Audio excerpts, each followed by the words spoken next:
So, this is oatmeal, and this is oatmeal. But only one qualifies as anti inflammatory and are the best oats for managing blood sugar. And today, I'm going to show you how to tell the difference and how to choose oats that are going to help control blood sugar and chronic inflammation. If you're new here, I'm Laura with TrueWell, and I'm a certified health coach and nutrition specialist, and I help people balance their blood sugar, energy, and emotions with an anti inflammatory diet and lifestyle without it taking over their life. And in a market overflowing with different types of oats, it's really important to know how the heck to choose which type of oats is best for you, depending on what conditions you may have, the nutritional density of the different type of oats, the insulin response of different types of oats, and then the best time of day to even eat them, because this one may surprise you. So, one of the main goals of an anti inflammatory diet is managing blood sugar levels no matter what meal you're eating and what ingredients you're using. And oats are a big topic for that because they're very popular and they are a carbohydrate. And there are tons of questions about oats and if they can even fit into an anti inflammatory diet. This is especially true if you need to know how to prepare oats for yourself or others that are diabetic or have insulin resistance. So, let's start with a question. Are oats anti inflammatory? This largely depends on several things, and those things are going to be what cut of oats they are, if they're gluten free, if they're organic, how you prep and cook them, what things are or aren't added in, and then again, the best time to eat oats. So here's the spoiler alert on that. The bottom line is that yes, oats are anti inflammatory if they follow certain guidelines. Oats can be inflammatory if you're eating oats that are finely cut or ground into flour and or if they have added sugars and or inflammatory fats. So let's dive into the specifics of those, starting out with the definition of whole grains, since oats are a grain. Okay, so the first mistake that I see when starting an anti inflammatory diet is thinking that because an ingredient says whole grain, that it's acceptable for this dietary style. Using this logic leads to choosing breads, pastas, or even recipes that use oats or even other grains that turn them into flour. So let me be clear when it comes to an anti inflammatory diet. Balanced blood sugar is key, and flour, even when it's from whole grains, is its kryptonite. An anti inflammatory diet dictates that the grains are intact and whole or partially cracked.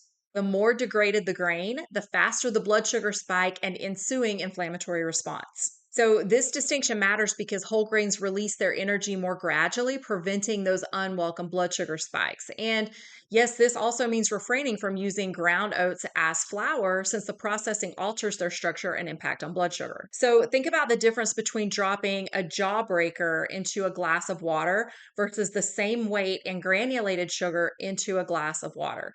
Which will dissolve first? Obviously, the granulated sugar, and this is what happens when you have grains ground into flour versus the whole grain in the recipe. The flour is dissolved and absorbed really quickly in the bloodstream versus the slow absorption of a whole grain. So, the next thing that comes into this is the fiber and resistant starch that whole grains have. So, whole grains are brimming with fiber, particularly beta glucans, which hold the power to regulate blood sugar and promote a sense of lasting fullness.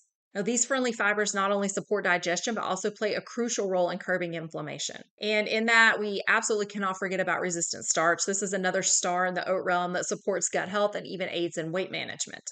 And you can actually increase the resistant starch in oats, which I'll talk about in just a minute.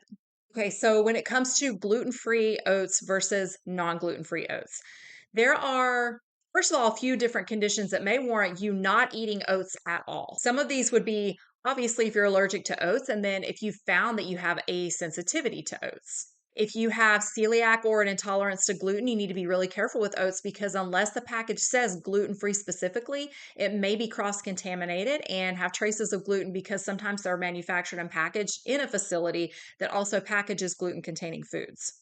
Another condition that may warrant a second thought on oats is any autoimmune condition. Gluten has been shown to cause leaky gut, especially for those more prone to autoimmune conditions. So, if you do have an autoimmune condition, make sure to choose gluten free oats if you choose to eat them at all. Many people find that they need to eliminate grains altogether for a while and then slowly reintroduce them to make sure that they're not reacting to each different one, oats included. If you have GI conditions like IBS, IBD, or Crohn's disease, eating any kind of grain could irritate the GI tract or cause bloating if you have a gut bacteria imbalance. And then one condition that isn't even talked about a lot is any kind of mood disorder or even ADHD. Studies are showing that a lower carb to keto diet can be very effective in managing mood disorders, and oats don't generally fall into this way of eating. So, if you have depression, anxiety, ADHD, or any other type of mood disorder, you might actually consider mixing the oats and other grains all together for a lower carb or even keto diet to see how that affects you first. And if you have any type of insulin resistance, eating large amount of oats could make your blood sugar skyrocket, which is counterproductive to your health and any kind of efforts that you may be making at reversing that insulin resistance. It's okay to have oats with insulin resistance, but you need to take some steps to make sure that you're making that meal as insulin friendly as possible, which I do talk about in our anti-inflammatory overnight oats video as well if you want to watch that. Okay, so organic versus non organic. So, first and foremost, there's so much research now on organic versus non organic foods, and the science supports going organic if at all possible. The chemical glyphosate is just one of several that are heavily sprayed on non organic crops. And all you have to do is a simple Google search to see the numerous lawsuits that have been won for bodily damage from communities all around the world that have been exposed to this chemical. So, bottom line, grains have been sprayed with these if they're not organic. So, choose organic if at all possible. Now, before we dive into the types of oats, if you're getting value from this video, please hit that like button so others can find this video that are looking to choose oats for better blood sugar control. And subscribe to True Well for all things anti inflammatory diet and lifestyle. Okay, so now let's dive into the types of oats and the differences between them and which you should choose for your anti inflammatory oats recipes. So, we're going to start from the most unrefined and then go to the most refined. So, starting at the top, number one is oat groats. Now, oat groats are the most unrefined form of oats as they have the whole kernel intact. So, if you're looking for the closest adherence to an anti inflammatory diet, oat groats are your best option. They cook pretty much like steel cut oats and are very hearty and more insulin friendly as they are not broken down, cut, or ground at all. They are a little chewier than rolled oats, though, and have a similar shape and size as rice grains. So, next down from that is steel cut oats. Steel cut would be like the cracked version of oat groats and are less processed, though, than rolled oats. They have, again, a bit of an extra chew and a distinct nuttiness that's perfect for those who enjoy a more robust breakfast. And next are rolled oats and sometimes called old fashioned oats. So, our trusty rolled oats have been a breakfast favorite for years and are in the majority of overnight oats recipes. And they really offer a balanced combination of texture and nutrients. They are, however, on that borderline of that crucial point of being partially cracked.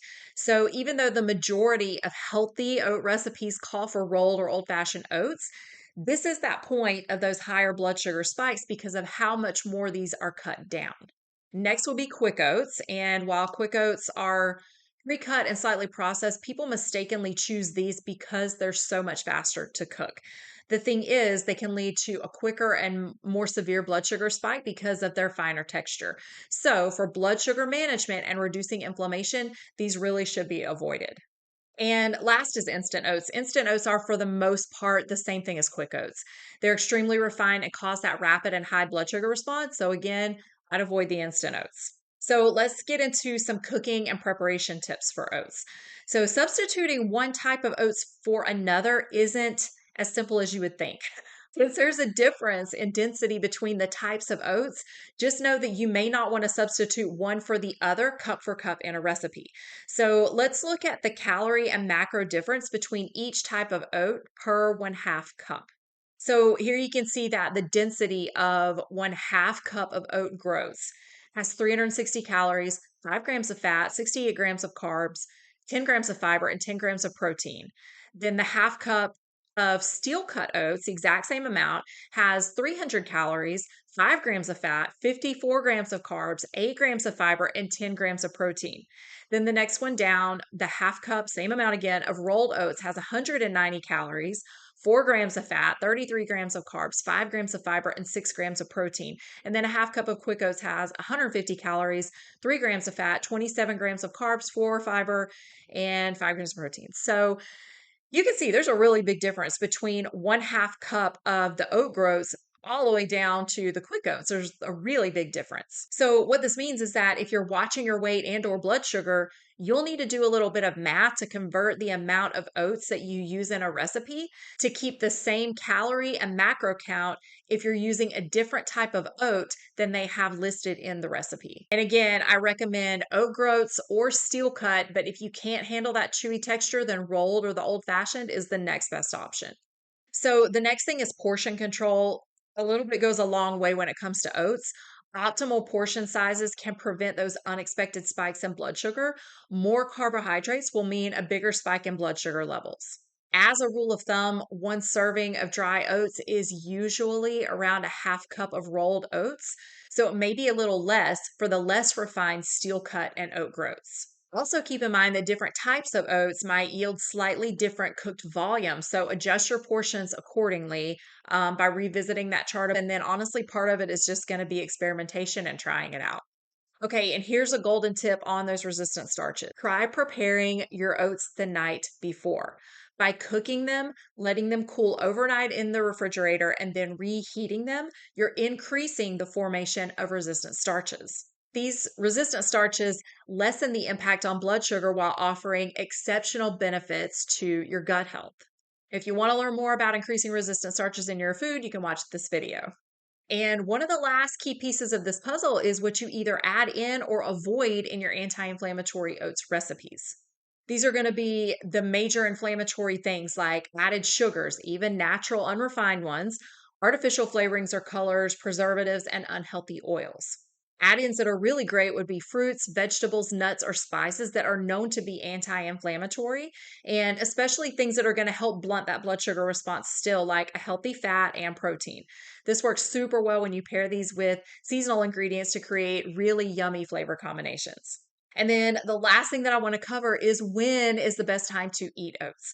Now, this may sound silly, but eating a higher carb breakfast is actually not the best idea if you need to stay focused all day. Studies have shown that lower carbs in the morning and at lunch are much better for focus and productivity.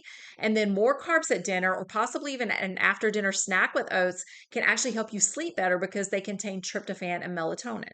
Now, obviously, this can be different for each person, but since blood sugar management and reducing inflammation can be drastically affected by sleep, it's absolutely worth trying out to see how it may improve your sleep.